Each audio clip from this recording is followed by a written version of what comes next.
You know, we talk about the accidents of history. Had Al Gore, not that, well, characterized, had Al Gore won that election, I think he won it anyway.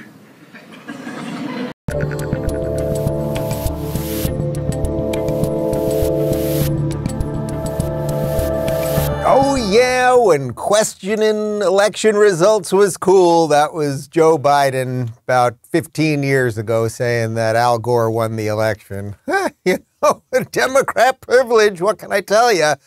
Ladies and gentlemen, it is June 29th in the year 2022. I'm Dave Rubin. This is the Rubin Report. We are live streaming on Rumble, YouTube, and Blaze TV. Do me a favor and subscribe to our channel. And we're doing something a little different today because, as you know, or as you hopefully only know in a very ancillary way, there has been this January 6th amateur theater hour happening in Washington, D.C., and we have not covered it here. I don't know that I've mentioned it more than once or twice in perhaps 2 or 3 sentences in a very passing manner, because I think the whole thing is an absolute farce, much like the 18 impeachments. I mean, they impeached him for eating McDonald's. They impeached him for 2 scoops of ice cream. They impeached him for ketchup with steak, the whole thing. Nobody cares about this thing. It's a complete farce.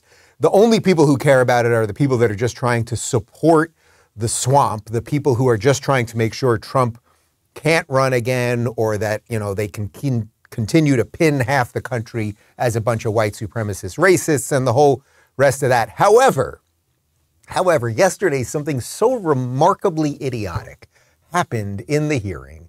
Many of you watching this, if you're on the Twitter, and you probably shouldn't be on there, you probably saw the clip already, but something so stupid, so ridiculous, such a perfect example of why everyone hates all of these people and why nobody trusts the media or our political establishment happened, that I said, I have to show it. I have to show it. We have to analyze it. We have to talk about it because these people are horrible. So that is going to be where we start the show. And then from there, I thought, all right, well, that'll give us a nice springboard to say, okay, well, the Dems seem to be running on January 6th. They really are. I mean, they're still all talking about it. This is a very scary thing. They're learning new information 18 months later. My God, they're running on that. And what are the Republicans running on? And we are going to compare and contrast. That will be the Rubin Report for today, January 29th, 2022. Before I get to any of that, though, let me talk to you real quick about real estate agents I trust. People, I want you to move to Florida if you're a good, sane person. You know, buying or selling a home is already one of the most stressful things you can do, and it can be 10 times worse if you're not working with the right agent. Generally speaking, our homes are our biggest investment. That's a ton of responsibility, and you need an agent who takes that seriously. That's why I recommend Real Estate Agents I Trust, founded by my good buddy Glenn Beck. They work with only the best agents in every market. They do their homework talking to every agent before inviting them to join their network. And here's a big one. They only work with full-time pros, no part-time or inexperienced agents. Their team makes the introduction and then follows you through the buying or selling process to make sure that you're satisfied. The agents they work with have long track records and are the best sellers in their field. They're part of this audience. They share your values, and they're almost anywhere you want to go. Just go to realestateagentsitrust.com today and provide them with some basic info. They'll reach out to you for an introduction to their preferred agent in your town, and then you move and live happily ever after. Okay, so what's happening here in the world? First off, before I get to any of that January 6th stuff, one of the things that I think I've been kind of hitting on over the last couple of weeks is that we're getting some big wins here. And that's why the hysteria keeps ramping up.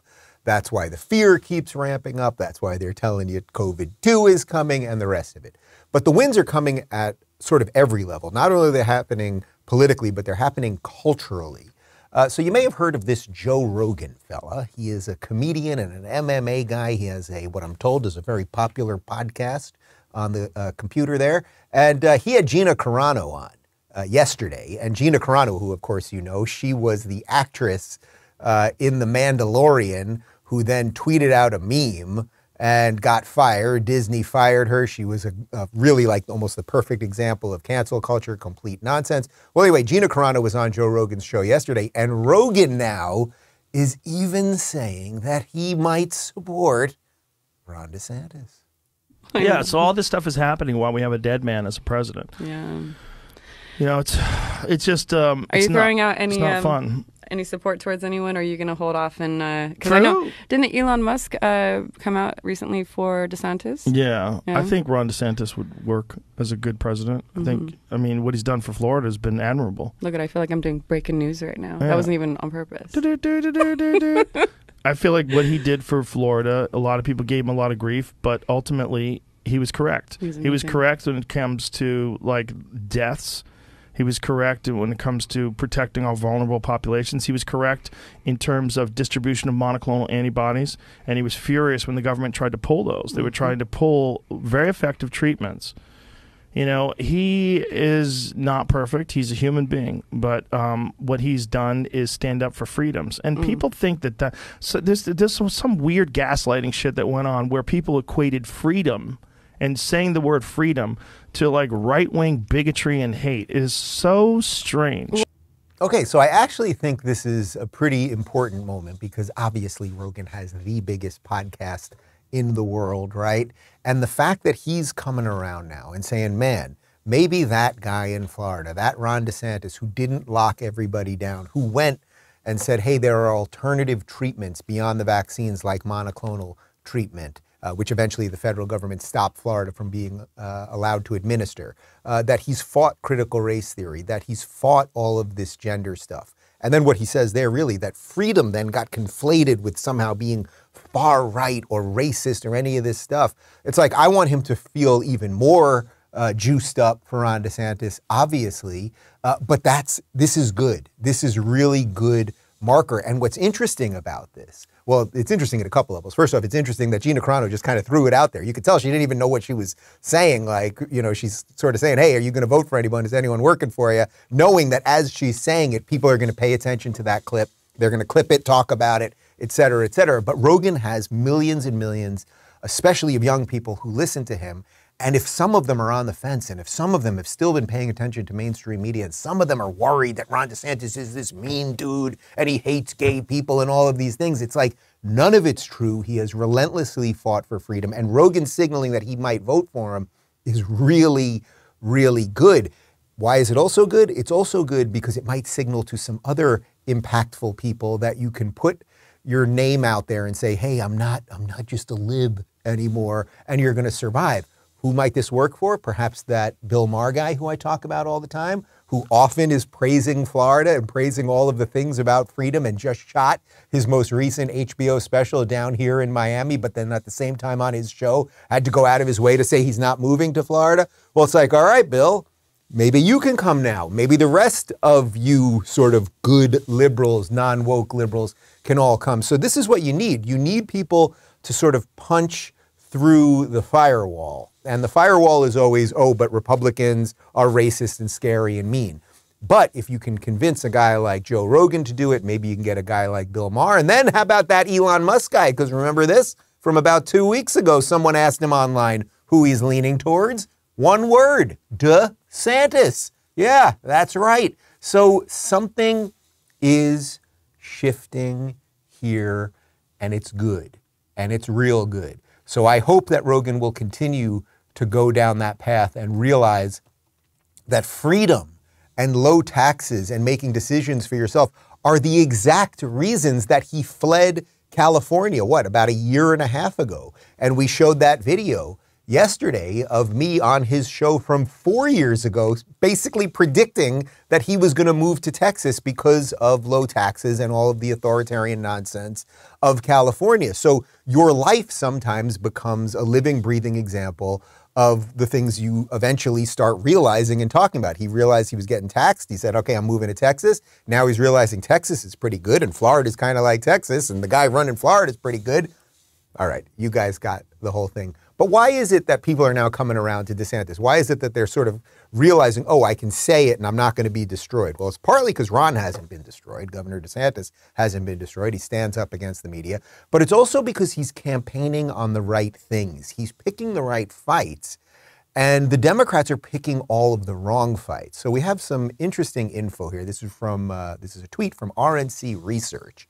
And it's a poll that CBS News did asking about how important investigating January 6th was. And look what's going on here. This is really incredible. From first to last, in terms of what voters actually care about. Here's the order. What they care about most to what they care about last. Inflation, they care about that. Economy, crime, gun policy, immigration, abortion, Ukraine, climate change, COVID, January 6th. Now, do you see what just happened there? The top 5 of those things are all things that conservatives, Republicans, whatever you want to call them at this point, are running on and doing well. These are things that they are doing well. Inflation, they're fighting Biden on this and for the most part saying, okay, we can't just keep printing money. That's directly connected to number 2.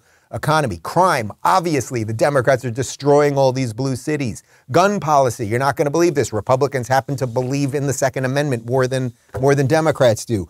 Immigration, well, it's Biden who's got the border open. And then what is it that the Democrats seem to care about? Climate change. Okay, you may care about climate change or not. Every 10 years they tell you something different, so be it. January 6th, nobody cares. COVID, we're over all of the nonsense. So you can see a real split happening here in terms of what people actually care about. And you got to remember that when you go and vote, not only for primaries, which are happening all across the country, and some happened even yesterday. One of the big ones was that Lauren Boebert won her congressional race in Colorado.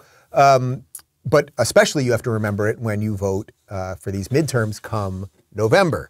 Okay, so we're about to get to this January 6th thing. It's just so incredibly, spectacularly stupid. You're just going to love it. Real quick, let me talk to you guys about Policy Genius. You know, let's face it, shopping for life insurance is no fun at all. Ain't that the truth? All that hunting down the quotes and keeping track of who's who, it can be a real hassle. But if you've got people who depend on you, children, parents, or even business partners, it's incredibly important. Policy Genius is your one-stop shop to find the insurance you need at the right price, and you can head on over to policygenius.com/Rubin to get started. In minutes, you'll be able to compare personalized quotes from top companies to find you the lowest price. You could save 50% or more on life insurance by comparing quotes with Policy Genius. They don't add extra fees, they don't sell your info to third parties, and they have thousands of 5-star reviews across Google and Trustpilot.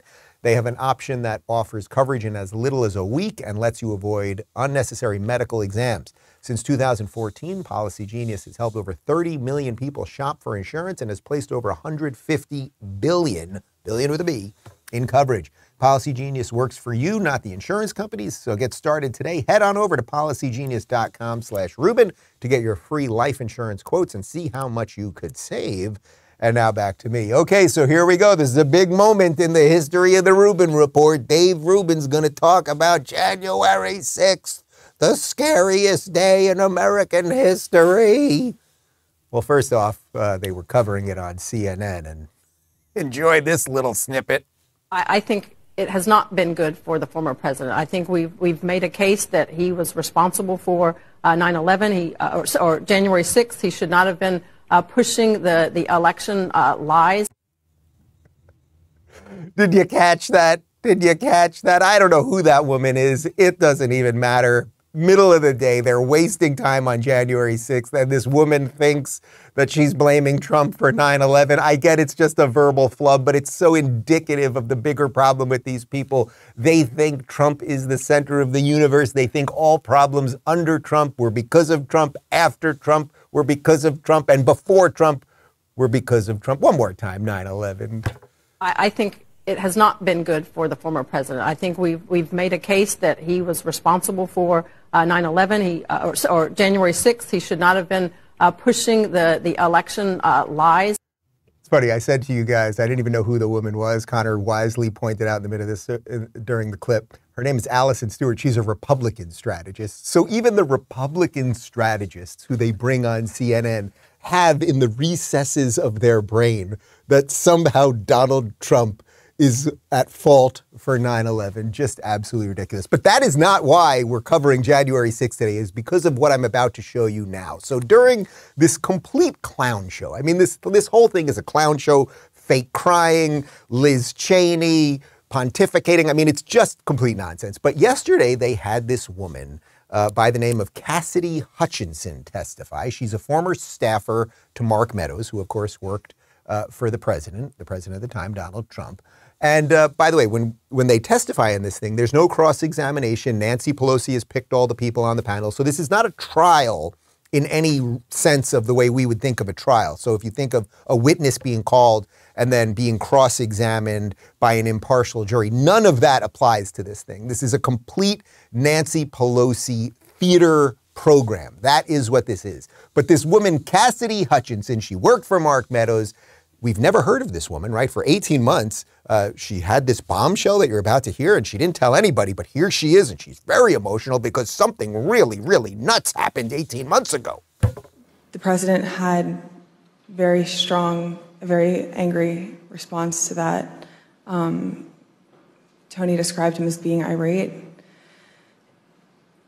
The president said something to the effect of, "I'm the effing president, take me up to the Capitol now." To which Bobby responded, "Sir, we have to go back to the West Wing." The president reached up towards the front of the vehicle to grab at the steering wheel. Mr. Engel grabbed his arm, said, "Sir, you need to take your hand off the steering wheel. We're going back to the West Wing. We're not going to the Capitol." Mr. Trump then used his free hand to lunge towards Bobby Engel. And when Mr. Renato had recounted this story to me, he had motioned towards his clavicles. You know, I took acting class in about 2007 for about 6 months. Little known fact, I was in acting class with Melissa Rauch, who played Bernadette on Big Bang Theory, one of my good friends from stand-up comedy. She went on to be quite a successful actress, so I know a little something about acting. That woman is an actress. The way she spoke, the way she moved her hand, and also just putting aside what anyone said, she also said she wasn't there. This is something she heard from somebody. Somebody told her that this very ridiculous thing happened, and Liz Cheney is staring at her the entire time. My God, my whole life depends on what you're about to say. I also sat on this information for 18 months. That you really need to think about this. He's the president of the United States. It's unclear now. It sounds like she also might have lied, at least on a couple accounts there, because at first the implication was that they were in the Beast, which is the car that they move him around with, which it would have been literally impossible for Trump to have lunged and grabbed the steering wheel. Really try to think about that. Trump lunged over and grabbed it. Why do we have no video of the car just like zooming out of control, veering out of control, driving into a garbage can? And then he tried to grab the agent's clavicle. I mean, this is just the height of absurdity. So anyway, this clip is going viral yesterday, and everyone that's sane, and there are some sane people out there, everyone's saying is like, this is just such BS. Like, it reads as BS. She reads as a bad actress. This is so rehearsed. Liz Cheney with her sad, "My face is falling off. I'm so sad. This is such serious stuff." Anyway, everyone realizes it's complete nonsense. And then this tweet comes out. This is Peter Alexander at NBC. Okay, so this is not a friendly to Donald Trump. And this is what he said. But he is a journalist, to some level. He says, "A source close to the Secret Service tells me both Bobby Engel, the lead agent, and the presidential limousine/SUV driver are prepared to testify under oath that neither man was assaulted and that Mr. Trump never lunged for the steering wheel." I mean, it's just so perfect. It was obviously fake. Now you have the agent saying that they'll testify that it was fake, but the media really loved it. And by the way, I believe it's on the front page of the New York Times today, and I believe it's on the front page of the Washington Post today, the bombshell. And also just think of the absurdity. How old is Trump now? 74, something like that. 74-year-old Trump lunging for the steering wheel, pushing an agent out of the way, driving the car. It's so bananas. But they have broken so many people, and Trump derangement syndrome is such an all-encompassing mental state that a certain amount of people believe it. The same people who wanted Trump to step down because he drank water with two hands thinks he's pushing agents out of the way, grabbing a steering wheel and driving to the Capitol so he can take over with the guy wearing the Viking helmet. Good God. Anyway, here's a video of Democrats questioning the results of the 2016 election. How can you win with Russian interference, though? That's a real thing. What I'm scared about in 2020. But rightly. Because I think he's an illegitimate president that didn't really win. So how do you fight against that in 2020. You are absolutely right. He's an illegitimate president in my mind. Would you be my vice presidential candidate?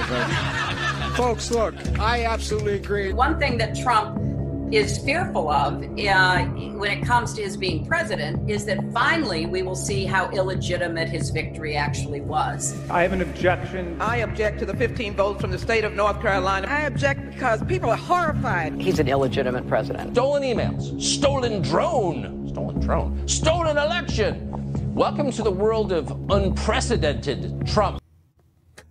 So there you have it. Those people actually questioning the results of election, contesting an election in Congress, calling him illegitimate. Believe me, there were many, many more videos that we could have shown you of them doing that. But, when they do it, it's not an insurrection and it's not a threat to democracy because they're Democrats and they're good guys. And it's you white supremacist racists who watch shows like this that cause people to freak out. That's the problem.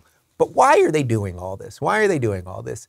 And why are they having their little show trial? As I often tell you, it's to keep the shell game going. They can't have you see where the ball actually is and pick it up and go, okay, I won. They can't have you do that. They got to keep the thing moving all the time.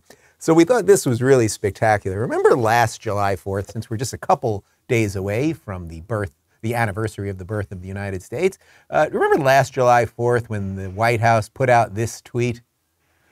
Planning a cookout this year? Catch up on the news. According to the Farm Bureau, the cost of a 4th of July BBQ is down from last year. It's a fact you must heard. Hot dog, the Biden economic plan is working, and that's something we can all relish. And then what they're showing you there, amongst that full table, is that the cost of a 4th of July cookout in 2021 is down 16 cents from last year. They showed that. That was not a parody. I am not making that up. Connor, you did not Photoshop that, did you? No, you grabbed that from the White House official account. It's up there. They thought that was a good idea, that saving 16 cents when you have a big July 4th party with the hot dogs and the beans and the whole thing. And as Steve Martin wisely pointed out in Father of the Bride, why is it that they sell you hot dogs in a package of 6 and the buns in 8? It's like, are the hot dog people working with the bun people to keep everybody off kilter? That's actually an interesting economic issue, but they had saving 16 cents and they were bragging about it. Well, what's going on this year? A year after Joe Biden's been running the show? Look at this. As we know, inflation has been impacting the cost of nearly everything, and unfortunately, that also includes your 4th of July barbecue this year. You knew what was going to happen. The American Farm Bureau Federation says it will cost almost $70 to feed 10 guests at your Independence Day cookout. It's about a $10 increase from last year. Beef is behind the biggest price jump. The cost is of about 36% more than last year. Chicken, lemonade, and potato salad also have some of this year's largest price hikes. So just remember, when you saved 16 cents, not percent, when you saved 16 cents last year, the average cost of a cookout this year for July 4th up 17%. So we're talking 16 cents, and I hope you spent it well. Maybe you put it into Bitcoin. And now it's up 17%. I am guessing that the White House is not going to be tweeting about that. But fear not, people. Fear not. Joe Biden is in charge, and if he was to ever break his hip or anything, we've got Kamala Harris. Now inflation is really high. Are you concerned about a recession? The administration said that they weren't that worried about inflation, and then that changed. I think that there can be no higher priority than what we have been clear is our highest priority, which is bringing down the costs and the prices as much as we possibly can, and we will stay focused on that. I wish you would find something else to focus on, lady, because everything you focus on turns to shit. But all right, putting aside inflation for just a moment, the other big issue that they've got right now is the border. And we know you guys are watching this show, so we've covered it plenty. I mean, the border is in effect open right now, and thousands of people are pouring through the border. We're giving them phones, we're giving them benefits. We don't know where they are. Much of this happened while we were in this pandemic, and they were allowed to come in without masks while we wouldn't let our own citizens from foreign countries come in with masks. I mean, just all of the litany of nonsense, right? It just never ends. And then, of course, yesterday there was actually a truly horrific, tragic event where 51 migrants were coming in a van that I think caught fire, right? What happened? Did it catch fire? I think it caught fire, but 51 migrants were killed on their way in because the government has signaled to people. Health and Homeland Security Director Becerra and Biden and Kamala, they have signaled to people, oh, you can come. And then every now and again they go, oh, don't really come. But they basically said come. The van was actually abandoned in the heat, and they in essence died of heat stroke. It was a semi-truck. I mean, horrific, like actually just like beyond horrific, whether they should come here or not. 51 people are dead like that. And their only reason they're dead is because they thought they could get in, because our policies are so muddled, and they probably knew people who did get in. So what's happening is, as this type of stuff leaks out, even the people who have backed Biden, who have backed all of the progressive policies, who have called Trump and the rest of us racist for wanting a wall or wanting a border or whatever else, even they are now realizing that they were wrong. And here is guy who is pretty much always wrong about everything, Joe Scarborough. It's one thing I don't understand. It's kind of like when I talk about homelessness, there's nothing progressive about having people sleeping in 10-degree weather, sleeping on grates. That's not progressive. There's also nothing progressive about encouraging migrants to risk their lives going across the desert to come into the United States illegally. It's just extraordinary, though, because it is progressive to do that. It is progressive to say that borders are not good and that everyone can be here and we are here for everybody and open for everybody. And by the way, we're also the most evil, racist country on the world. I don't know why you want to come here, but okay, you can still come here. And yes, homelessness is progressive because everywhere progressive politics are put into practice, that is where homelessness thrives. That's where you get tent cities. That's where you get the drugs and the rest of it. Do I have to go through Seattle and Portland and San Francisco and Los Angeles and Denver and everywhere else? That's where it's happening. So you can say it's not progressive. And I get that you guys, you pretend that we all are, there's something wrong with all of us. But I get it. You guys have like a bug in your brain. And that bug is like, you cannot make the connection between all the stupid things that you say and do and votes that you make and then what that actually does to people on the ground. So you're saying it's not progressive, but actually it's the most progressive thing. Having people come to a country that there is not enough resources for them or have high tax positions so that more and more homelessness comes into a city. These are the progressive policies of today. It's just that you sound like a nice guy as you're ruining everybody's lives. We've got more from the televised mental institution known as MSNBC. Here's Willie Geist realizing finally that Biden and the Democrats have a problem. There was a special election just a couple of weeks ago down along a border district, a place where a Republican hadn't won in a very long time, and a Republican took that district. So we've talked about this with progressive pollsters, by the way, who say this idea that Latino voters in America are all in and they have this open mind and they'll go with Democrats wherever they go on immigration is just wrong. It's just folly and it's not true and it's patronizing in many ways to make those assumptions. So yeah, Democrats will have to reassess because some of them may not want to use the word crisis, but it's exactly what it is down along the border when you have Customs and Border Patrol having 7,000, 8,000 encounters and apprehensions a day on the border. That is a crisis. So there's a couple interesting things there. One of them is that the Republican that he's referring to, that he refuses to say her name, you know her name, it's Mayra Flores. She won in Texas's 34th district as a Republican. It had been Democrat controlled for 100 years. You may remember that Elon Musk supported her. He said it was the first time he had ever voted for a Republican. It is a border city. It is a place where people are getting the first order effects of this crazy immigration policy when the Biden administration refuses to protect our border, which is one of the few things that the federal government is actually supposed to do. But they won't say her name. And that's not nothing, because think about the way the entire mainstream media pushes AOC down our throat, pushes Ilhan Omar down our throat, and the rest of the squad. We know their names because they're good, young, pretty or something, progressive politicians, so we should all know them.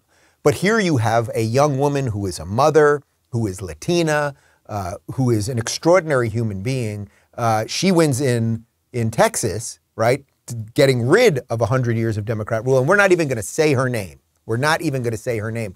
Well, guess what? She went to D.C., Myra Flores. I'll say her name. She went to D.C., she brought her kids, she was getting sworn in, and look at the way Nancy Pelosi treated her young daughter. This is absolutely incredible. Absolutely incredible.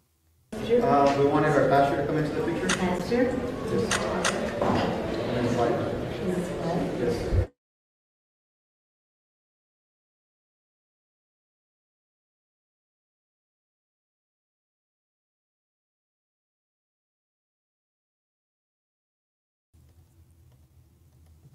Now, Nancy Pelosi is just a vile, disgusting, alcoholic, swamp creature of the worst order.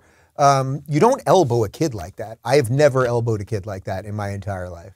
You don't do that. Why wasn't that all over the news? Imagine if a Republican did that. Imagine if Ted Cruz had just elbowed some Democrat's kid. You think you'd hear about that? Rand Paul elbowed a kid. But Nancy Pelosi, instead of saying, oh, excuse me, young lady, we're trying to get the picture here, and oh, why don't you move forward this way? Joe Biden would have sniffed her hair. So I guess is elbowing, which would be worse, would you say? Elbowing or sniffing hair? Sniffing hair seems worse to me than just a casual elbow. But I think that we could all argue either way. But the point is, she just elbows this kid. I mean, these people are absolutely horrible. And once again, this is just Democrat privilege. You're allowed to elbow a young Latina girl to get out of the way in the picture. And by the way, the girl took it. She took it on the chin, so to speak. I mean, she took it with total class. She didn't do anything that she shouldn't have done. I mean, but Nancy Pelosi is a vile wench and a disgusting human being. I just want to be clear about my feelings on Nancy Pelosi.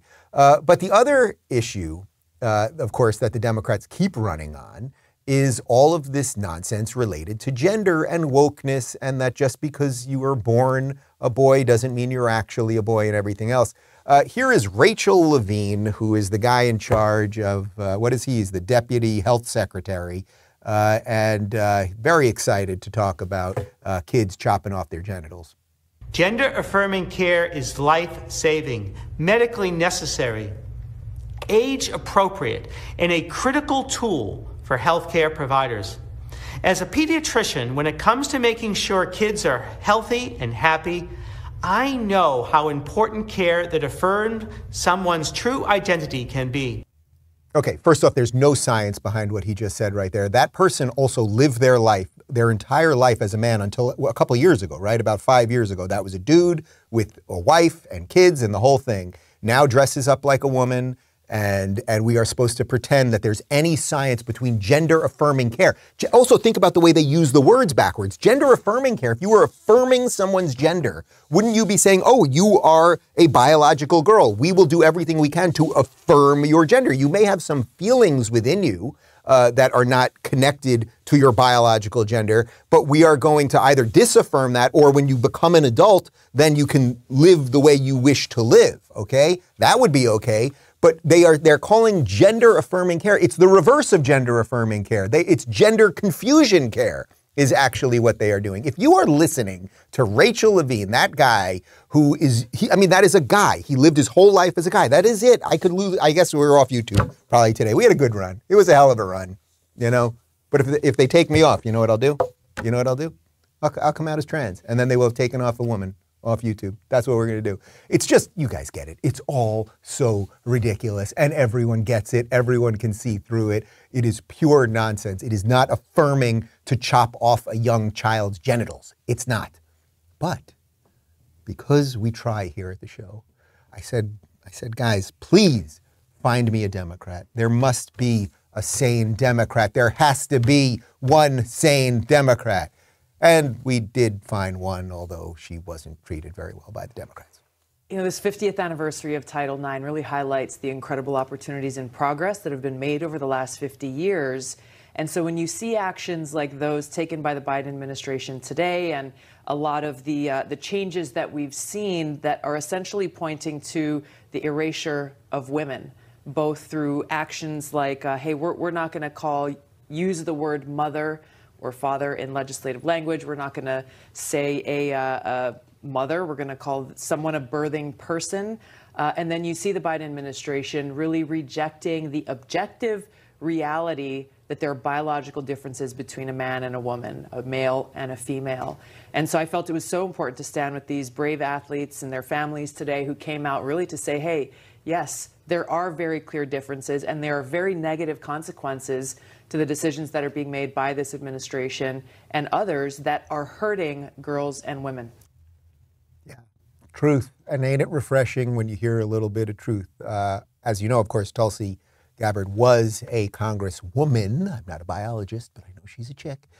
From Hawaii. She ran for president. The DNC basically tried to destroy her. Hillary Clinton said that she was a Russian asset. And then Joe Biden chose Kamala Harris, who was polling at 0 within her own party, instead of possibly looking at Tulsi Gabbard, and in which case, imagine just how different this all could be if they would have done something honest instead of something woke. But of course, it's not just Rachel Levine and all of these ridiculous people. It's what's happening culturally. So this is really incredible. So you guys know Chris Rufo from the Manhattan Institute, who I've had on the show many times. I think he's on Friday, right? Chris Rufo is going to be on the panel on Friday. He has done an absolutely incredible job of exposing what's going on over at Disney and what's going on at many of these woke corporations. He's the one that leaked that original internal video from the diversity, equity, and inclusion group at Disney, where they were talking about their secret gay agenda, or as they called it, their not so secret gay agenda, and all of the ways that they were trying to confuse kids about gender. Well, he found video from a new Disney show called Baymax. And watch what they're subtly doing here. Yeah, men can have periods. Here we go. Excuse me, which of these products would you recommend? Oh, well, these are the tampons I usually use. Thank you. I prefer pads. They're more comfortable for me. Thank you. I always get the ones with wings. Thank you. Get unscented and bleach-free if you can. Thank you. Yo, my daughter loves these. Thank you. These might be easier if it's her first period. These are really environmentally friendly. What is going on here? What is going on here? So I don't know, is Baymax, is he a robot or an alien, or is he an alien robot? Is he a boy or a girl? I have no idea. But yes, there was a boy character, a male character wearing a trans shirt, of course. And he says what kind of tampons he uses. What parent is letting their kids watch this shit? This absolute shit. They are coming for your children's brains. Is that not enough to get you to wake up to wokeness? I think so. But okay, so these are all the crazy issues that they're running on. They want boys to be girls. They want you to think that Donald Trump is commandeering a car to drive to the Capitol, to God knows what he was going to do there, and a whole bunch more. But what else? What else do they have? Well, they've got COVID-2, the sequel. 2 years ago, COVID-19 didn't need any reminders about how critical investments in healthcare systems were and health security is, both to fight the pandemic and to prepare for the next one, because it will not be the last pandemic we have to deal with. That's why the United States, together with the G7 partners and the World Bank, are investing in a new industrial-scale vaccine manufacturing facility in Senegal, and to prepare for the next one, because it will not be the last pandemic we have to deal with. All right. As always, he cannot say one complete sentence without slurring, without reading properly, et cetera, et cetera. But yes, they're bringing back COVID. Do not think that they won't do it. Do not think they won't inject it with a little monkeypox and spin it around in a centrifuge and sneeze it all over you to scare the hell out of you, because so many of the markers are showing that they are going to get decimated in the midterms. And then what will they do? What will they do once COVID comes back? The same people who are out on the streets right now saying, my body, my choice, leave me alone, my body, individual rights, personal autonomy, et cetera, they will be demanding that you be injected with their experimental concoction of lunacy. That's what they'll be doing, and it will be cheered on by all of the mainstream media. We put this video together. I think, Connor, this might be your finest work. It's just so perfect. Here's Whoopi Goldberg versus Whoopi Goldberg. I don't want to force anybody. I don't want anybody coming in my house telling me how to raise my daughter and what she needs, because they don't know. Well, you know, it's my rights. Okay. But I don't care. I will tell you, this is my body. And nobody, you know, you got people telling me I got to wear a mask or don't wear a mask or do this. Everybody wants to tell me what to do. But you won't let me make my decision about my body. You are not the person to make that decision. My doctor and myself and my child, that's who makes the decision. We need to do this, and it's not gonna allow us to be without masks until we all do it. Because quite frankly, I'm not going outside until I know everybody outside has had the shot. When you tell me what I need to do with my doctor and my family, how dare you? How dare you tell us what to do? Well, put a damn mask on. Because, you know, I'm sick of talking about your rights. Let's talk about my rights. My rights are as important to me as yours are to you. I don't want to get sick. Put a bloody mask on, man. Girl, please stop talking. Girl, please stop talking. Connor, you're getting guacamole today. That's just a perfect example of what these people do, right? 2 years of you have to behave how we want you to behave. You have to inject yourself with certain things. You have to put masks on your face. And now for the last 2 weeks, leave me alone. The government has no right to do anything. I don't have to listen to anybody else. I am in charge of my own health care, blah, blah, blah, blah, blah. That's not evolving politically. That's devolving politically in your thoughts. So let's bring this whole thing full circle, because there's this AOC girl. And unlike Myra Flores from Texas, who's got some of the right ideas and they refuse to say her name on television, this girl gets plastered all over TV. She was on Colbert last night, but before we show you that, here she is screaming about what she's going to do related to abortions. I'll start with the babiest of the babiest of the baby steps. Open abortion clinics on federal lands in red states right now. Do you realize how twisted it is? How she repeatedly said the baby of the baby of the baby steps while she's talking about abortion? Like, these people are genuinely evil. I just don't know how to say it in any other way. What she's calling for there is abortion clinics on federal land. Now, the Supreme Court just has decided through the reversal of Roe that the federal government has nothing to do with abortion. So I'm fairly certain the federal government funding abortion, meaning using federal funds for something that the Supreme Court has just decided has nothing to do with the federal government, would be illegal. But I know they don't care about the Constitution. They don't care about the Supreme Court unless it does what they want and all of that. But these people are just absolute maniacs. But what happens when you're a progressive maniac? You get on all of the TV shows and you get to be basically massaged by Stephen Colbert, who is one of the least funny people in the history of the world, for 3 segments. She did 3 segments last night, not just like a 2-minute thing. She did 3 full segments. Oh, full, chock full of comedy. Here's just a tiny bit. You know, there's some speculation as to whether President Biden is going to run in 2024. There's some reports that he's a little frustrated that people keep asking because he keeps on saying yes. And people go, are you sure? Are you sure? You know, I know somebody who's going to turn 35 about a month before the election in 2024.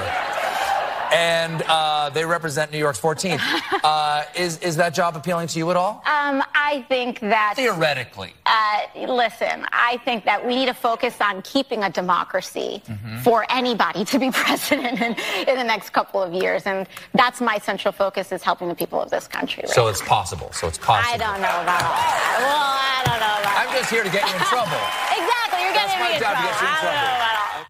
First off, putting aside her fake laughter and just the way the whole machine massages her, and you can see they're pushing Biden out. Joe, you fool.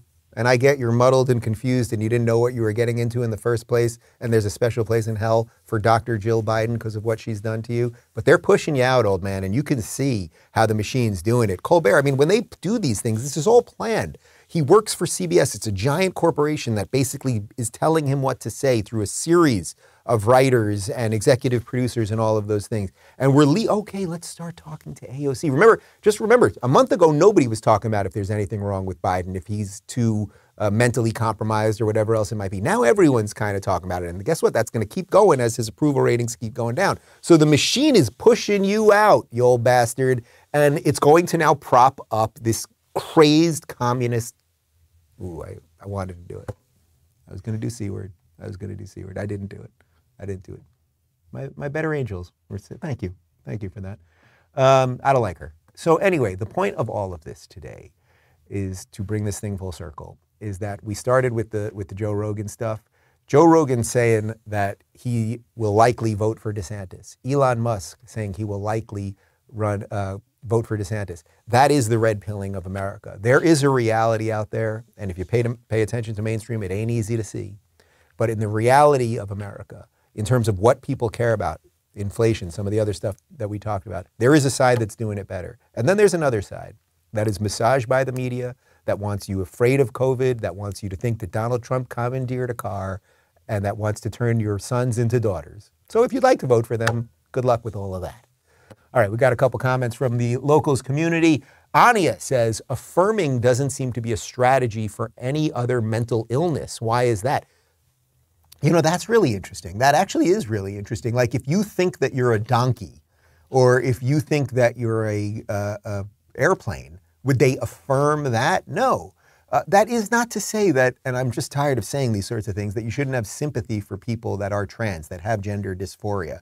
But we know that most people grow out of it. And the idea that we're doing this to kids is completely insane. And that you would take advice from Rachel Levine, who lived his whole life as a man until a couple years ago and is now saying that your young kids should have their breasts chopped off or their genitals chopped off. I mean, it's genuinely psychotic. So there is no other way to talk about it than to address it as such. Ann Parker says, at the primaries in Oklahoma, it appeared Republicans came out 3-1 to Democrats. Well, look, Oklahoma obviously is a red state.